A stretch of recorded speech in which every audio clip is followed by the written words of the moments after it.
敵襲かわかりません。どういうことだ。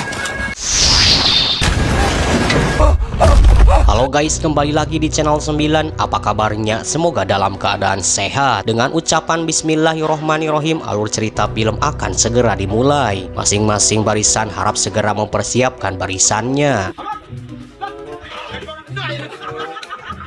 Terima kasih yang sudah mendukung channel ini dengan cara subscribe, like, dan share. Semoga dilancarkan rezekinya dan dipanjangkan umurnya. Pada kesempatan kali ini, film yang akan dibawakan adalah tentang Godzilla Minus Honor yang dibintangi artis papan atas dari Jepang, Minami Hanabe, Ryonosuke Kamaki, dan beberapa artis lainnya yang tidak bisa disebutkan satu persatu. Alur cerita akan dimulai dari tahun 1945 yang bertempat di Pulau Odo. Para prajurit bagian teknisi dan satu pilot ini tiba-tiba saja mendengar bunyi alarm peringatan. Dugaan pertama itu adalah tentara atau senjata Amerika yang akan menyerang mereka. Namun karena kondisi yang gelap, sulit bagi mereka untuk menyimpulkannya. Atas perintah pimpinan, lampu tembak dinyalakan dan ternyata inilah yang menyebabkan alarm peringatan berbunyi. Kira-kira ini makhluk apa? Atas perintah pimpinan, pilot sekaligus penembak jitu ini diperintahkan untuk menembaknya. Namun kelihayannya dalam menembak tidak diimbangi dengan keberaniannya, ditambah prajurit lainnya yang tidak mengikuti instruksi komandan bertindak sendiri. Dan inilah yang terjadi. Pada akhirnya semua mekanis tumbang kecuali dua pria ini yang menyalahkan sang pilot sebagai penyebab terbunuhnya mereka. Di tahun yang sama, Desember 1945, saat ini daerah kelahiran pilot ini, sebut saja namanya Shikiyama, hancur luluh lantah akibat serangan udara pasukan Amerika. Dua kegagalan yang dilakukan Shikiyama, lari dari medan perang karena takut terbunuh. Akibatnya daerah Tokyo tempat kelahirannya hancur. Yang kedua, membiarkan mekanis terbunuh akibat ia tidak menembak sang monster. Alhasil ketika ia pulang bukannya disambut dengan baik, justru sebaliknya, dan malah dipertanyakan kenapa masih hidup. Bukan tanpa alasan kenapa ia melarikan diri, ternyata karena ini. Ya, walaupun pada akhirnya bapak dan ibunya sudah terbunuh juga. Di tengah pasar yang cukup ramai, tiba-tiba terjadi keributan yang disebabkan oleh wanita ini. Ia dituduh mencuri, padahal memang betul ia telah mencuri makanan, tapi bukan untuk dirinya, melainkan untuk bayinya. Terpaksa ia lakukan karena setelah peperangan terjadi krisis yang menyebabkan susahnya mencari uang, dan stok makanan sama sekali tidak ada. Merasa kasihan dengan perempuan ini, lebih tepatnya karena ia membawa bayi, akhirnya dibawalah ke rumahnya dengan maksud untuk berlindung sementara, dan terjadilah percakapan intim di antara mereka. Perempuan ini pun menjawab dengan rada bete, "Apakah aku setua itu? Hei bang, aku ini masih gadis belum kawin." Dengan pura-pura cuek padahal agak bahagia sambil membalas percakapan dengan kata-kata, "Oh, kirain udah kawin." Dan ternyata bayi yang dibawanya juga adalah anak yang telah ditinggalkan keluarganya. Karena terbunuh dalam peperangan, jadi perempuan ini tidak ada hubungan darah atau keluarga sama sekali. Akhirnya mereka memutuskan untuk merawatnya dan mengizinkan perempuan ini untuk tinggal sampai bayinya besar. Merasa punya tanggung jawab, ya walaupun perempuan ini bukan istrinya dan itu juga bukan anaknya. Karena perekonomiannya yang belum membaik, perlu makan, beli popok, dan lain-lain. Di tahun 1946 ia mulai melamar pekerjaan, namun selalu ditolak dikarenakan tidak punya orang dalam. Dan akhirnya setelah lama mencari ke sana ke sini, akhirnya menemukan juga. Bahkan ia akan digaji dengan gaji yang cukup besar. Perempuan ini yang penasaran sebenarnya pekerjaan apa yang ia dapatkan, karena ia tidak punya ijazah S1, S2, apalagi S3. Kok bisa mendapatkan gaji sebesar itu? Ternyata pekerjaan yang ia dapatkan adalah sebagai penjaga perbatasan di laut lepas. Di sana banyak sekali ranjau yang bisa saja tiba-tiba meledak dan membahayakan nyawanya. Terpaksa pekerjaan ini ia ambil karena kalau tidak mereka akan mati kelaparan. Awalnya sang perempuan ini melarangnya, namun setelah dijelaskan panjang kali lebar akhirnya meridoi juga. 直式機雷にも反応しない特別扱いの船があるそうですから。 Hari pertama bekerja ia langsung disambut oleh Pak Noda. Ia adalah pengembang senjata angkatan laut. 野田です。 Akitsu sebagai kapten kapal dan Mitsushima sebagai asisten kapten. 日本の沿岸に合わせて約6万個の機雷を巻きました。 Pak Noda menjelaskan bahwa tentara Amerika Serikat meletakkan 60.000 ranjau di lepas pantai Jepang. 種類は様々ですが、その中でも厄介なのが米軍の Terdapat banyak jenis ranjau, namun yang paling berbahaya adalah ranjau magnet Amerika. Jadi setiap perahu yang terbuat dari logam akan mendekat dan menghancurkannya. Karena itulah perahu kayu ini yang dipakai karena lebih aman dan tidak mudah terdeteksi. Ranjau akan muncul dari dasar laut seperti balon yang dikaitkan ke tali perahu yang sudah dilengkapi kabel. Dan pemotong akan memotong tali ranjau dan setelah itu ranjau akan muncul ke permukaan.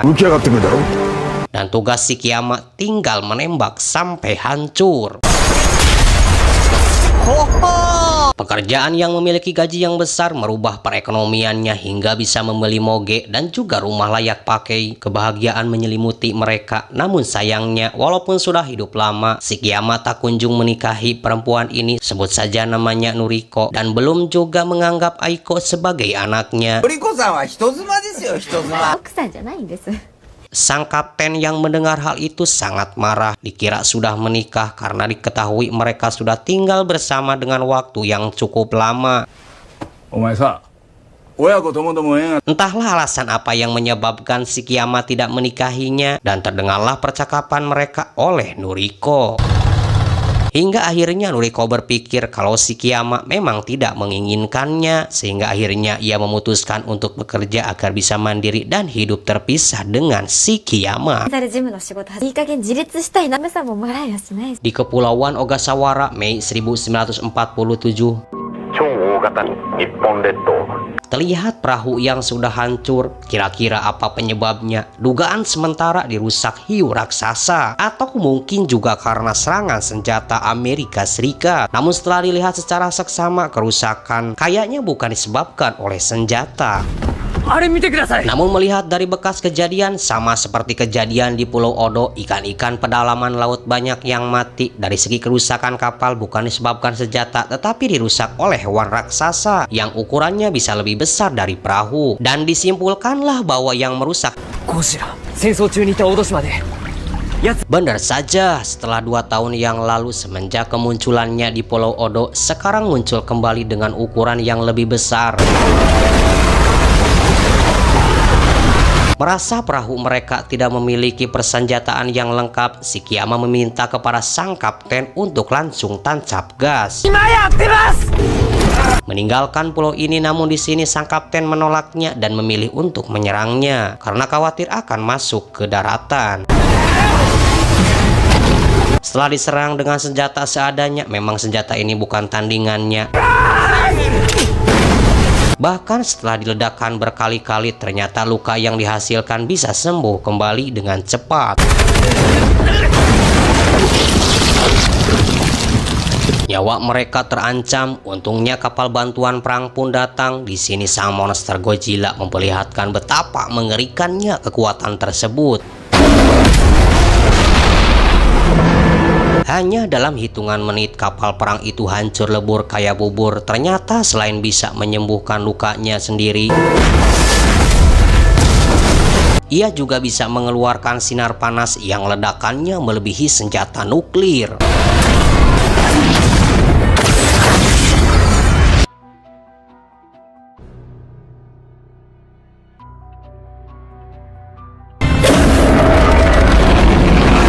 Merasa frustasi karena selalu dihantui rasa bersalahnya atas kematian para prajurit di Pulau Odo yang diserang Godzilla. Ditambah lagi kemunculan Godzilla yang kedua kalinya yang lebih mengerikan karena menghancurkan kapal beserta isi dan orang-orang yang ada di dalamnya. Akhirnya ia pun meluapkan segala keluh kesahnya kepada Noriko. Noriko siap mendengarkan dan akan terus memberikan semangat dan dukungannya. Berkat Noriko, akhirnya si Kiyama kembali ke setelan pria jantan dan bersiap untuk memusnahkan sang monster Godzilla. Terlihat sang Godzilla sudah berada di tepi perairan Pulau Tokyo. Ranjau yang dipasang di sekitar perairan Tokyo tidak mampu menghentikannya dan akhirnya inilah yang terjadi. Alarm peringatan berbunyi dan tibalah monster Godzilla di ibu kota. Di sini sang monster Godzilla langsung merusak, membuat kekacauan, menghancurkan seluruh isi kota. Bahkan Noriko yang berada di dalam kereta ikut menjadi sasaran amukan sang monster Godzilla.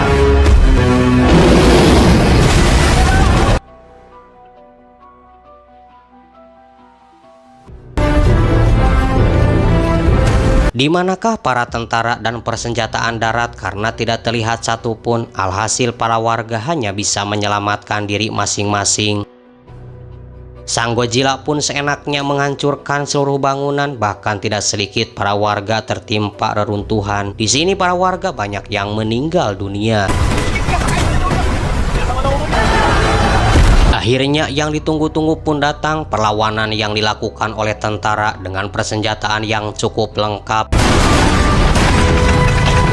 Sempat ditembakkan beberapa kali, namun sayangnya itu tidak membuat sang monster Godzilla wafat, justru malah semakin mengerikan. Dan inilah yang terjadi.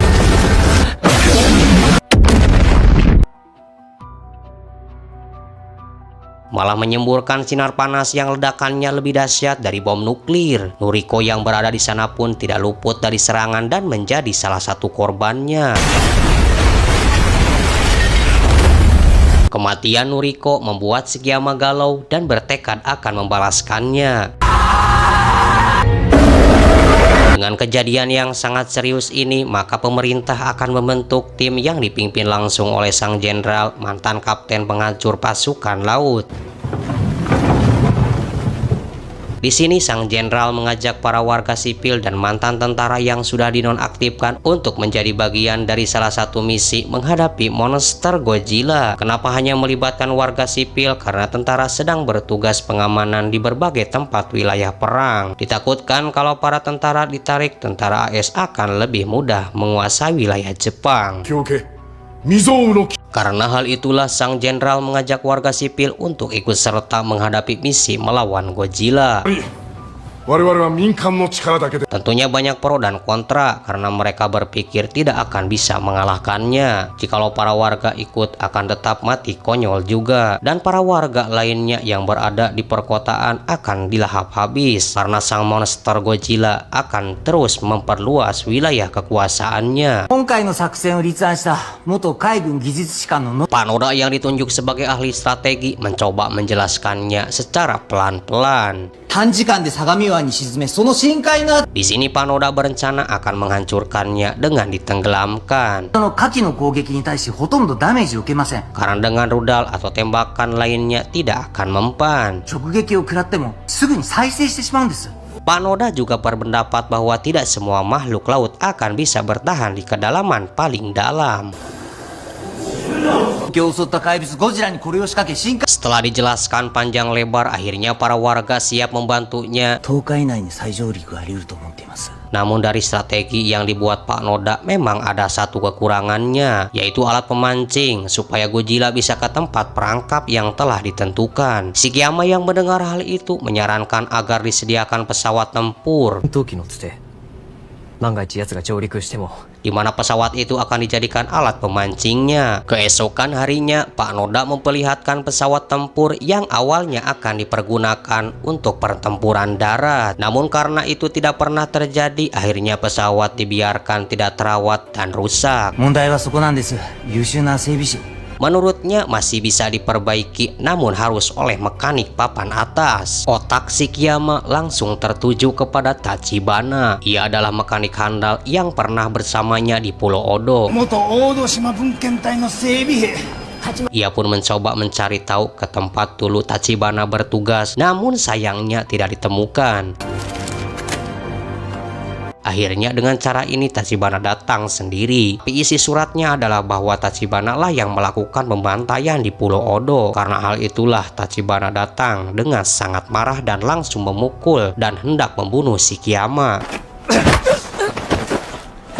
Namun Shikiyama yakin hanya dengan cara itulah Tachibana akan ditemukan. Setelah menjelaskan maksud dan tujuannya, akhirnya Tachibana mau membantunya. Persiapan pun dimulai. Inilah saatnya Shikiyama membuktikan bahwa ia adalah bukan mantan tentara yang penakut. Telah banyak sekali orang-orang yang telah dikecewakannya.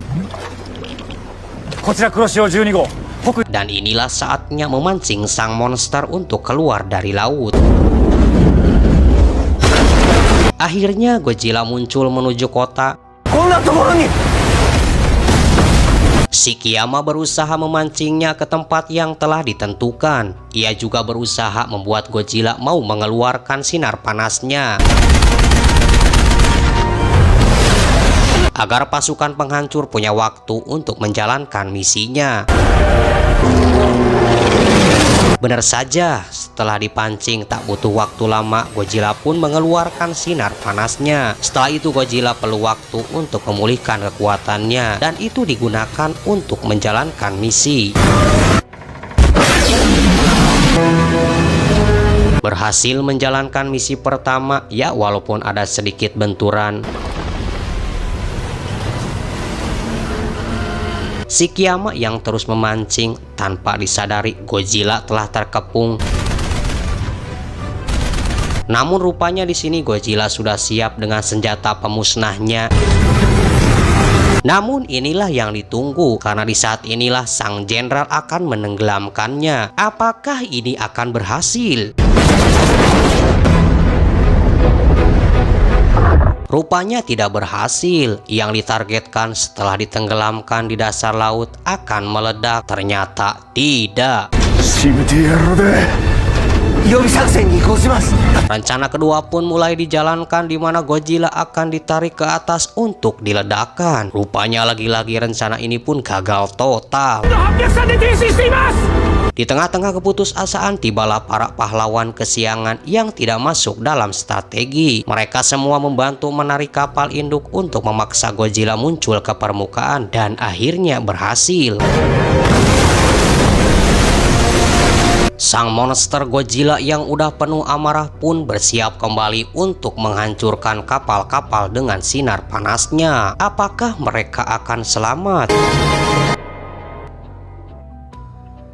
Dan kini nyawa semua orang ada di tangan Shikiyama. Mampukah Shikiyama menyerang langsung sang monster Godzilla?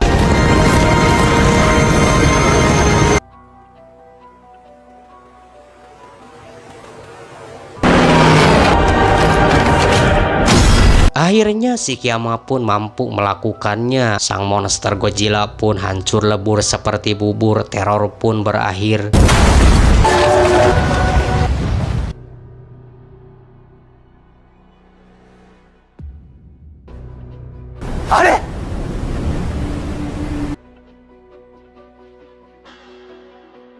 Bersamaan dengan itu, ia juga mendapatkan surat yang ternyata itu dari Riko. Ternyata ia masih selamat. Perang pun selesai, dan berharap Riko dan Shikiyama segera menikah. Ditunggu undangannya. Terima kasih sudah menonton. Wassalamualaikum warahmatullahi wabarakatuh.